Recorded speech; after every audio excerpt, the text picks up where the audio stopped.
在古代，一块美玉可以换15座城池。我国古人对玉为什么情有独钟？这块要拿15个城池换的玉，就是大名鼎鼎的和氏璧。蔺相如完璧归赵的故事，大家在课本中都学过，但真正的和氏璧到底是不是在电视剧里的样子，是没有确定结论的。相传和氏璧最后被做成了传国玉玺，自秦朝代代相传，传到晚唐5代10国，和氏璧就消失了。到现在1000多年时间，和氏璧再也没有中出江湖。后面各朝代的玉玺都是自己单独刻的，和氏璧能雕刻成玉玺，那肯定是一个比较厚的玉石。和氏璧是一位叫边河的樵夫在深山之中发现的，他坚定这是一个美玉，向楚厉王献宝，结果被认为是普通石头，欺君之罪，被砍掉了左脚。后来楚武王登基，卞和2次献宝，楚武王一看欺君之罪，砍掉了其右脚。第3次献给楚文王，楚文王领工匠抛开石头，结果真是宝玉。我也是纳闷，前2次为什么不切一下呢？这块玉石最终被命名为和氏璧，成了楚国的国宝，后又辗转来到了赵国，才有了完璧归赵的故事。和氏璧深远地影响着中国的玉文化，让玉成了权力的象征，王字多一点就是玉。那么玉璧到底是做什么用的？真相可能让您意想不到，在新疆出土了大量玉璧，看这件是不是和和氏璧很像？这些属于17时代的物件，这其实就是一个类似于砂轮的工具，是新石器时代打磨玉和石头用的。古人在经历300多万年的石器时代中，慢慢发现和田玉的硬度极高，韧性最强，因此用来制作打磨石器再好不过了。在新疆古老的村落里，还有相关工具的传承。最震撼的是这件可以360度连续旋转的多用途工具，中间这个就是玉璧。怎样，为古人的智慧点赞吧！和田玉到底是怎么形成的呢？关注我，看下一集。全世界离海洋最远的地方新疆开始产海鲜了。目前新疆利用独特的自然优势，成功培育出了三文鱼、南美白对虾、罗非鱼、石斑鱼、鲍鱼等多种海产品。但咱们要讨论一下，海鲜不是在海里养出来的，到底叫不叫海鲜？要不新疆产的叫新鲜？新疆的海鲜到底怎么养殖的呢？点个赞，关注我，给你详细讲讲。大家都知道，新疆有大面积的沙漠戈壁，在新疆南部沙漠边缘的盐碱滩上，专家因地制宜，利用盐碱水含盐量高的特性，模拟调配出了海洋环境，成功养殖出了南美白对虾、罗非鱼、石斑鱼等。今年南美白对虾产量预计在400吨左右。另外，在新疆伊犁的尼勒克，此地基本没有酷暑，环绕天山的喀什河流淌着天山冰川雪水，水深6米以下的水温常年保持在10摄氏度以下，这为冷水鱼的生长创造了优质的自然条件。在这里成功养殖出了三文鱼，今年预计产量将在3000吨。有人说这属于红鳟鱼，淡水养殖的，有寄生虫，不能刺身。这要说明一下，关键点是天山雪水是流动的、纯天然、无污染的矿泉水，比家里的自来水还要干净，所以大家不用担心寄生虫。还有一点，无论国内国外哪里产的，无论海水还是淡水养的，任何鱼现在都不推荐生吃。好啦，听我讲完是不是放心多了？但是太偏远地区可能不包邮哦。古代的西域与36国同时期有一个超级大国，那就是乌孙。西汉时期，乌孙的人口达63万，没听错，西域地区人口最多的国家就63万人，放现在还没一些县城的人多呢。但要注意，那可是在汉朝，汉武帝时期全国人口也就3000万，按照现在我国人口14亿比例来算，乌孙人口现在也有2000多万，也不算少。乌孙在汉朝灭匈奴的过程中起到了非常关键的作用。乌孙人最早是居住在河西走廊一带，是肉之人西迁，占据了他们领土，还杀了乌孙的王。乌孙被迫投靠了北部匈奴，后来肉之被匈奴攻打，向西来到了伊犁河谷。此时的乌孙人看着仇人分外眼红，就联合匈奴攻打了肉之，肉之被迫再度迁徙，而乌孙人在伊犁河谷重建了乌孙国。慢慢的，乌孙越发强大，大，成了那时期仅次于汉朝和匈奴的强国。公元前119年，张骞2次出使西域，来到乌孙，希望乌孙能回到河西走廊，与大汉共同联合抗击匈奴。乌孙王列交弥因为受恩于匈奴，再加上内乱未平，而且对汉朝并不了解，因此并没有答应。他派人将张骞送回大汉，但这一送让乌孙人看到了汉朝的强盛。此后，乌孙便加强了与汉朝的联系。匈奴得知此事，对乌孙十分不满，计划攻打乌孙，而乌孙选择依靠大汉，提出和亲。汉武帝当然非常愿意，在公元前105年派出刘惜君公主与乌孙和亲，她是历史上第一位被载入史册的和亲公主。到乌孙成了列交弥的右夫人。按推断，刘惜君公主那时候也就16、17岁，而乌孙王列交弥已经年仅70岁了。他到底有着怎样的命运？关注我，看下一集。如果给你1万块钱，您是买和田玉还是翡翠呢？可不能什么都不买哟。今天我们了解一下和田玉到底是怎么形成的。世界上所有的石头只分为3大类：岩浆岩、沉积岩和变质岩。早在46亿年前，地球就是一个滚滚岩浆覆盖的球体。随着数亿年的演变，岩浆逐步冷却成地壳，岩浆变为岩石，这就是岩浆岩。岩浆岩碎而成沙成土，随着地球的自转和分化，逐步形成了沉积岩，就像这样一层一层的。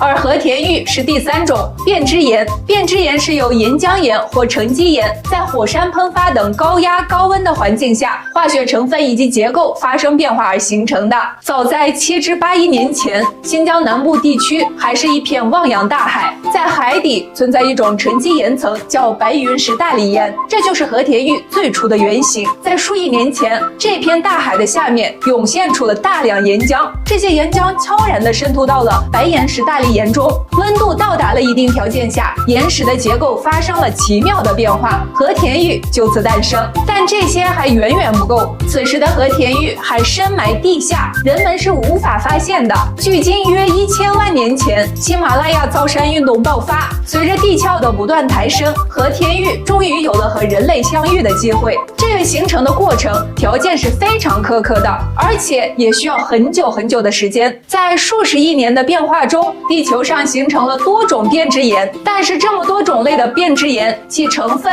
结构、硬度、样貌都是不同的。玉石是自古以来都备受人们青睐的，在全国有20几个产玉地。昆仑山所产的和田玉，无论是从玉质硬度、洁白度、细腻性、油脂光泽度，都是最优秀的。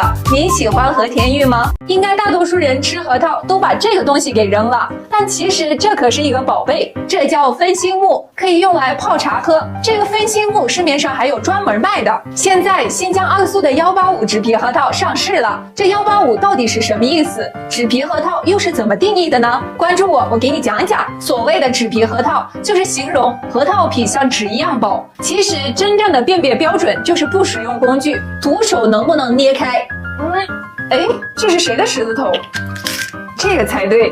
大部分能徒手捏开的就是纸皮核桃，如果都需要工具才能打开，那就不算纸皮了。这185到底是什么意思？实际上它就是培育出来的一个新品种，个大、壳儿薄、含有量高的纸皮核桃。在当初育种时候的标号是185，因此被称为185纸皮核桃。很多农作物的种子都是类似这样命名的，您都知道哪些呢？看，这个就是核桃成熟的样子啦。新疆的纸皮核桃是核桃中的天花板，主要是因为新疆独特的自然条件，其他地方是没办法媲美的。核桃的营养非常丰富，大家快来吃吧。和田玉到底怎么造假？今天我给你讲讲。首先，和田玉这个定义其实就容易让人混淆。和田原本是新疆的地名，我前几天拍的鱼龙喀什河就是出产和田玉的地方，因为这里产的白玉从硬度、油性、润度都是相对最好的，因此闻名于世。但现在鉴定证书上写的和田玉是根据成分来确定的，只要透闪石和阳气石成分达到标准，就可以叫和田玉，和产区没有关系了。所以不是新疆产的玉，甚至国外产的都可以叫和田玉。不同的产区，品质自然也参差不齐了，但最好的还是新疆和田的。和田玉主要分为山料、山流水、籽料、隔壁料4类。山料顾名思义就是山上的料子，表面比较粗糙，棱角分明，比较原始。籽料是山料随着山洪滚落到河流之中，经过亿万年的冲刷、杂质剥落，保留最精华的部分，形成圆润的玉石，而且由于矿物质的累积，形成各式各样的皮壳。山流水是指接遇山料和籽料之间的玉石滚落下来的时间还不够，没有完全形成籽料的玉石。隔壁料是在戈壁滩发现的玉石，表面一般会分化，这里面籽料最为难得，也是最贵的，因此和田玉最常见的造假之一就是做假籽料，用一些其他区域的料子，通过搅拌机人工模仿大自然河水冲刷，模仿籽料的形状，再人工上色，模仿籽料皮色，高价销售。第二种作假就是产区的混淆，就是俄罗斯、韩国或者其他区域的料子假冒是新疆产的，高价销售。这种很常见，因为消费者一般情况下根本看不出来，这种都算是有一点良心的骗子。第三种是成分造假，拿非和田玉冒充和田玉，成分都不对，这种玉一般成本极低，但是卖几百上千，如果不专业的鉴定，一般人是看不出来，这是最恶劣的。你还知道其他的造假方式吗？可以分享到评论区里面。有人说诗仙李白其实是外国人，他出生在现在的吉尔吉斯斯坦，是一个地地道道的老外。但这种说法是错误的。李白出生于古代的碎叶城，确实是现在的吉尔吉斯斯坦境内，但是在唐朝，碎叶城属于西域，是唐朝在西域设立的重镇，是安七四镇之一。现在新疆乌鲁木齐的人民公园还有李白的雕像。关于李白的身世，我们看看李白自己是怎么写的。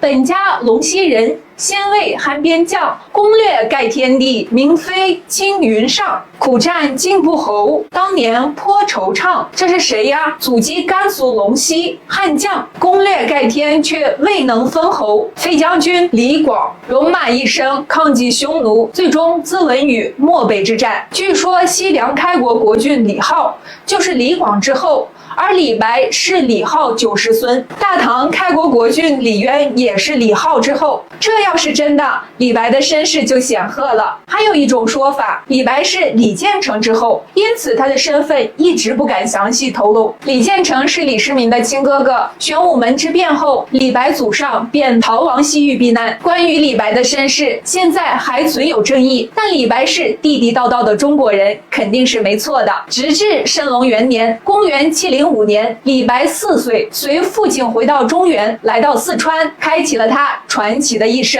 新疆这古城设计的，看节目的观众比演员还累呢。大家好，我是新疆小谷，很荣幸应新华社邀请担任修我中国栏目体验官。今天让我们一起去看一个独特的古城塔前城。西安的大唐不夜城能让你重温盛唐风采，而新疆的塔前城能让你领略大汉雄风。但有一个问题，就是这里是沉浸式演出，太费观众了。大家需要一边看一边跟着演员跑，6场演出环环相扣，穿插在古城各个角落，持续2个多小时，能让你不知不觉跟着跑上3-5公里。这里演员好几百人，置身其中，瞬间有些恍惚，仿佛穿越到西域。胡姬，舞得再快些！胡姬，舞得再快些！李白喜爱的胡旋舞，在这里就能看得到啦。塔前城位于新疆阿克苏的沙雅，这里有一座乌什喀特古城遗址。乌什喀特意思为3重城。经过考证，乌什喀特古城也就是公元91年西域小霸王班超任职的西域都护府所在地。班超来到西域后，帮助西域各城邦稳定混乱局势，带领民众屯田拓荒，横行百业，恢复了东汉中央政府对西域的管理。他仅凭36人收复西域50国，靠的不是杀戮，而是仁政。塔前古城正是沿着班超将军西征的故事，印迁西域，书写丝路华章。现在的塔前城总建筑面积34000平方米，1年10月正式开放。这里的演员小姐姐可好看了，国王很霸气，王子也很帅，跟着跑3公里也值了。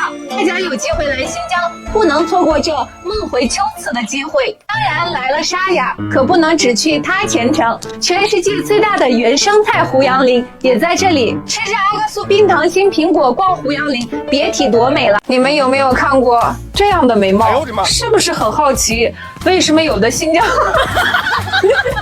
太丑了？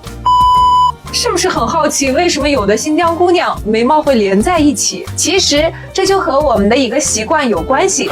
新疆妈妈为了让女儿眉毛更为浓密，刚出生的宝宝很小的时候就会给她涂抹奥斯曼草，在涂抹过程中就会把两个眉毛连在一起。这个本身是液体的，它就可以在我们的眉毛中间流来流去。我们有这样一个说法：眉毛离得越近，女儿嫁人也会离得越近。这就是父母对孩子的不舍之情。因此你就能看得到很多这样效果的眉毛。我还听说过有的地方是女孩用筷子，手离筷子顶端越近，出嫁离家越远。你那里还有什么类似的说法吗？评论区分享一下。这个奥斯曼草不光可以涂抹眉毛，也可以涂抹头发，但要注意，一定是有毛囊才行。如果涂得比较彻底，那就放弃吧。而且这个需要长时间使用，得坚持。具体有没有科学依据，这个不能给出一定的回答。但我们确实从小就用，我用的是草脂。前段时间一直有人私信让我帮忙买，有需要的来我评论区置顶链接看看吧。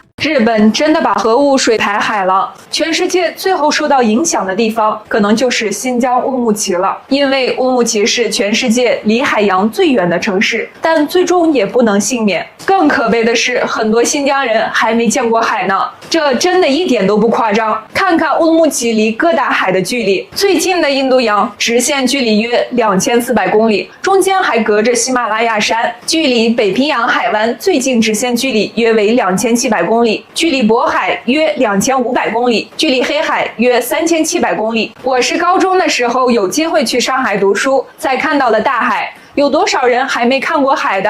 评论区打出来。这下想看到不被污染的干净的大海是不可能了。日本人为了一己私利，害得我们连下海抓猛子的勇气都没了。谁知道海鲜到底还能不能吃呢？海盐又会不会受到污染呢？日本人真是能做到每一代人都那么让人讨厌。自作孽不可活。据说10号台风达维已奔向日本，11号还会远吗？他是民族英雄，虎门销烟，抗击帝国主义侵略，但却要承担鸦片战争战败之责，被发配新疆伊犁。不过也正是他的发配，才让后来的左宗棠能顺利收复新疆。他就是民族英雄林则徐。林则徐是福建侯官县人，他自幼就崇拜岳飞、文天祥这样爱国人士。他为官清正廉明，受到百姓爱戴，被称为林青天。道光时期，因通过走私的方式将鸦片传入我国，进而泛滥成灾，无数中国人被鸦片害得倾家荡产，行销鼓励。林则徐极力呼吁禁烟。道光19年，也就是1839年，林则徐任钦差大臣，赴广东禁烟，派人明察暗访，强制外国鸦片商交出鸦片，并将没收的鸦片于虎门销毁。该事件被认为是第一次鸦片战争的导火线。战争爆发后，他令广东军民严阵以待，使英军在粤无法得逞。但不久后被构陷搁置，将战争的责任都归结于他。随后被发配到新疆伊犁。林则徐在新疆期间进行了大量的实地考察，行走数万里，发现了外部势力对该地区早有图谋。他此时就有了加强塞防的国防思想，并亲手绘制了新疆地图。1845年，林则徐再获其用，回到北京。1849年，他因病卸任回乡，途经长沙，在湘江之畔，与壮志未酬的左宗棠彻夜长谈，将大量新疆资料以及手绘地图交予左宗棠，并说道：“西丁新疆，舍君莫属。”这段历史被称为湘江夜话。后来左宗棠不负所托，在30年后拿着这张地图收复了166万平方公里的新疆。汉武帝居然把16、17岁的公主嫁给了70多岁的乌孙王列焦弥。不光如此，他还要先嫁爷爷，再嫁孙子，她就是大汉和亲公主刘细君。刘细君本是汉武帝的侄孙女，可她父亲刘建谋反，她变成了罪臣之女。后大汉与乌孙联合抗击匈奴，乌孙提出和亲，汉武帝亲命刘细君为公主，远嫁乌孙。可到了乌孙，他才发现这位乌孙王已经70多岁了，在乌孙他的生活也并不如意。匈奴得知大汉与乌孙和亲，也派了一位公主与乌孙王和亲，成为他的左夫人。刘细君面对陌生的环境、截然不同的生活习惯、听不懂的语言以及处处的排挤，自然很难适应，整日郁郁寡欢。不久后，乌孙王列交明年老，欲将刘细君公主嫁给孙子军须弥。刘细君难以接受这种违背人伦的事情，可最终还是为了稳固乌孙和大汉的关系，不得不从。她嫁给军须弥，生一女叫少夫。不久后，刘细君去世，也才刚刚20几岁。刘细君在乌孙只待了5年，可这5年又是多么的难熬。可能听听他创作的这首悲愁歌，我们就能知道，想换太平盛世，不仅是有英雄血，还有无数女儿泪。吾家家我兮天一方，愿托一国兮乌孙王。乘芦为矢兮战为将，以柔为矢兮老为将。长思寒土兮心内伤，愿为黄鹄兮还故乡。今天给大家好好区分一下王洛宾和骆宾王这2位的作品，应该是全球华人都耳熟能详的。在那遥远的地方，有位好姑娘。在那遥远的地方，作者王洛宾。鹅鹅鹅，曲项向天歌。咏鹅，作者骆宾王。太阳下山，明早依旧爬上来，花儿谢了，明年还是一样的开。美丽小鸟一去无影踪，我的青春舞曲，作者王洛宾。一抔之土未干，6尺之骨何脱。桃舞照戏，作者骆宾王。这次是不是区分的差不多了？一位的作品是歌，一位的作品是诗。王洛宾生于1913年，卒于1996年，是西北歌王。骆宾王生于约638年，卒于684年，是初唐四杰。是不是这3个读音的字组成的名字，注定是才华的象征？有没有人想叫个王宾洛，或者是骆王宾，或者是宾王洛，或者是宾洛王的？小白杨这首歌你肯定听过，但您知道吗？这个小白杨哨所真的存在，原名叫塔斯提哨所，位于新疆塔城，与哈萨克斯坦只隔着一道铁丝网。塔斯提在哈萨克语中是石头的意思，说这里只有石头没有树。塔斯提哨所建于1962年，那一年代这里的条件很艰苦，环境恶劣，生着没水没电，喝水需要去数公里外背回来。战士们在这样的情况下守护着祖国的边界线，保卫着我们的家园。这里的第一抹绿色是一位叫程福胜的锡伯族战士带来的。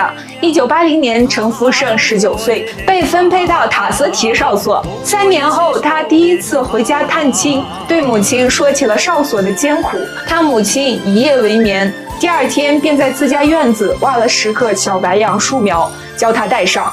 战士们每天就用洗脸刷牙省下来的水浇灌这些小白杨。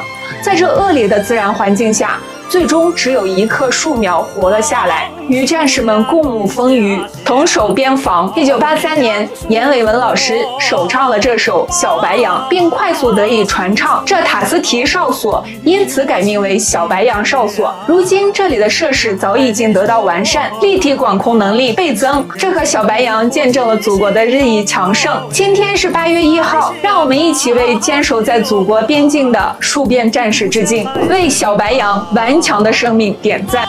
都说新疆3步1个迪丽热巴，今天我带大家去个1步3个迪丽热巴的地方，走。这就是新疆的维巴。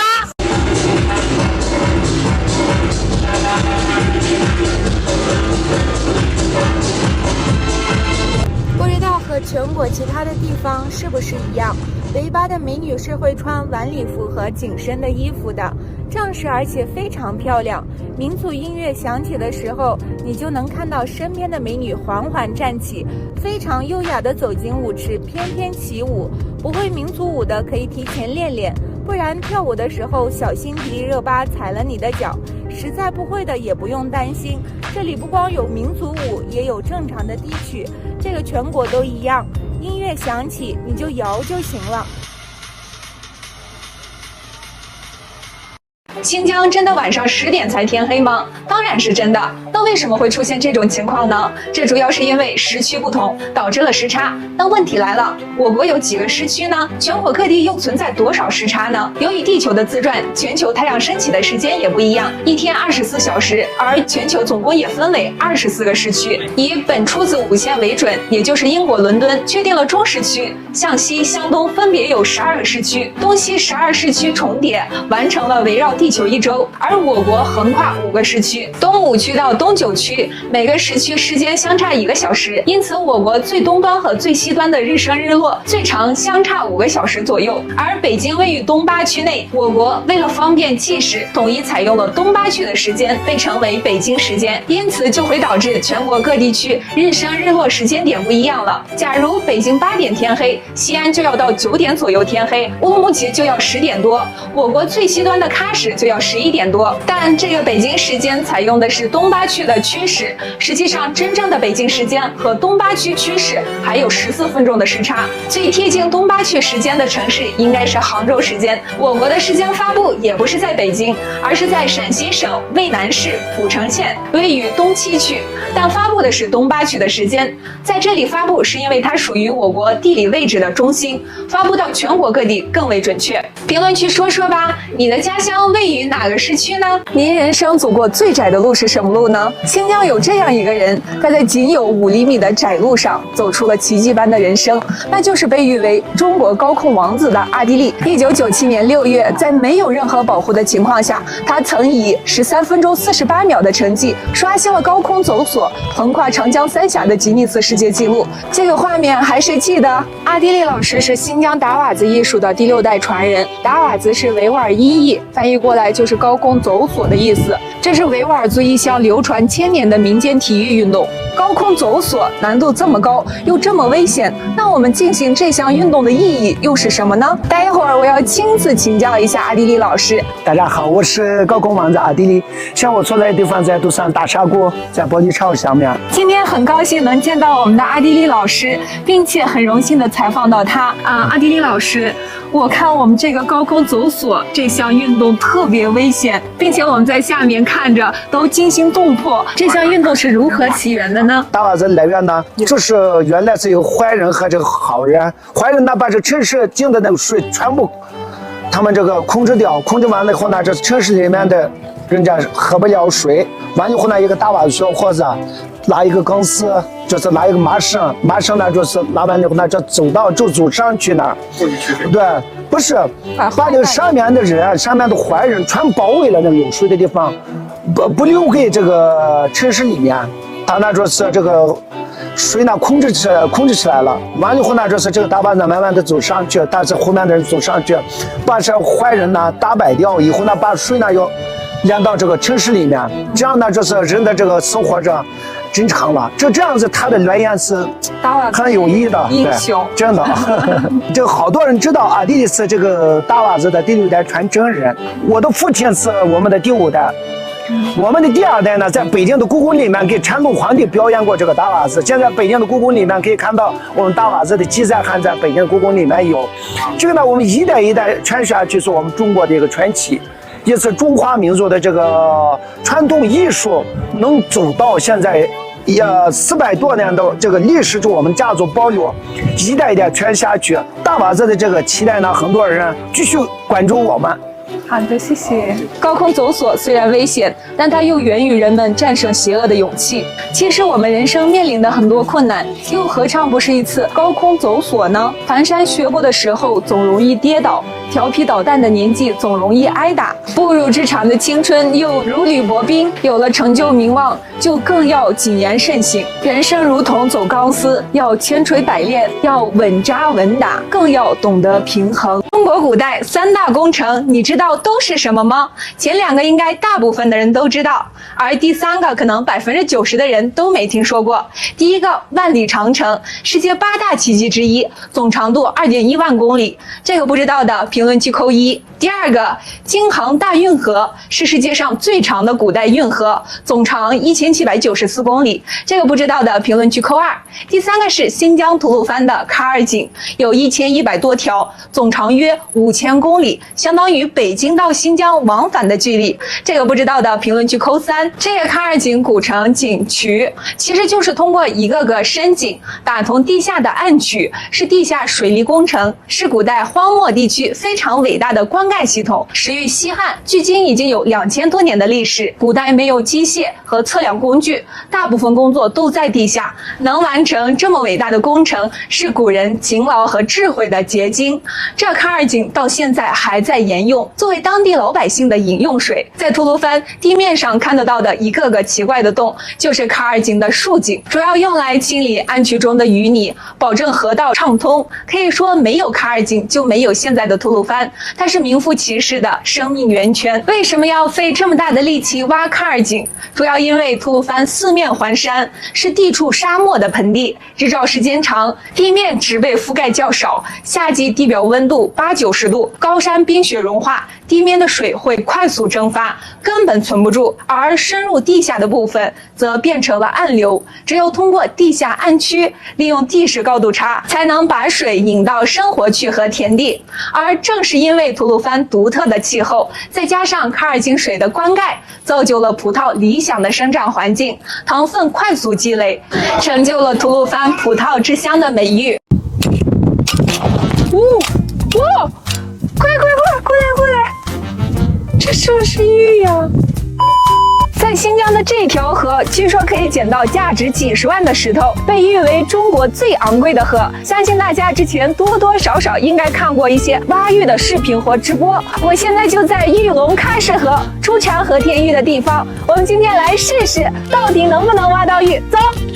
玉龙喀什河也叫白玉河，起源于昆仑山脉，冰山雪水融化形成。玉是经过1万年的河道冲刷才形成的，所以它是一个相对有限的资源。中国人自古以来都是对玉情有独钟，叫君子得如玉，讲做人要像玉石一样温润、谦虚、内秀。还有大学中有一句话叫有匪君子，如切如磋，如琢如磨，讲人要想成器，就要像玉石一样雕琢自己，修炼自己。哎，看这儿，这应该是羊角，这也带回去，揣不进去。哇！过来！这是不是玉？我真的挖到了！哎，快看，这还是雕刻好的，我连工钱都省了，这穿链子的孔都现成的，省不少钱。再挖挖看还有什么。这本书我都挖出来了，又剩200。其实这条河道已经被大型挖掘机翻过很多遍，你说真正挖到玉的可能性大不大呢？还有就是真正的和田玉其实是蕴藏在古河道之中，大部分和田玉矿随着地形变化，现在其实是在山上，每年可能随着洪水冲下来一些，但也不太多，因此在现在的河道中能不能找到玉，全靠运气啦。左宗棠收复新疆事迹被重新编入了中学和大学教材，这件事情您怎么看呢？我们先了解一下左公的生平。他是一个寒门学子，出生在一个清贫耕读家庭，自小接受祖父和父亲儒学教育，受到了湖湘文化的影响，建立了优道不优贫的君子之治。左宗棠自小就很聪明，4岁就能读书写字，9岁就可以做八股文，20岁乡试就中举了。但是后来3次会试均以落榜为终，他并没有灰心，开始研究一些军事、农桑、地理、经世之用的知识。后期又和他的大夫人周一端一起矫正了全国省份的地图，这份地图也为左宗棠后期收复新疆坚定地夯实了基础。后来我们腹背受敌，李鸿章认为新疆较为偏远，土地贫瘠，没有收复必要，主张海防；而左宗棠认为新疆处于亚欧大陆中心，一旦不保，与新疆毗邻的甘肃、青海、西藏等地都将不保。在他的强烈坚持下，慈禧正式下诏，左宗棠挂帅西征，但风雨飘摇的清廷只能拿得出500万两白银，最终还是左宗棠找了红丁商人胡雪岩，向国外银行借了1870万两白银支持西征军。左宗棠抬棺出征，势如破竹，短短几年就解决了新疆的问题，保全了祖国大部分的领土完整。左宗棠最后殉职在福州地区，梁启超评价左公乃500年第一伟人。自古以来，每当危急关头，总有人挺身而出，赴汤蹈火舍生死，力挽狂澜守江山。他们是真正的人民英雄，值得我们世代敬仰。在新疆有一个左宗棠纪念馆，位于新疆古生态园中，大家有机会可以来看看。在左宗棠收复新疆过程中，还有一位英雄人物起到了关键作用，那就是林则徐。关注我，后期给你详细讲一讲。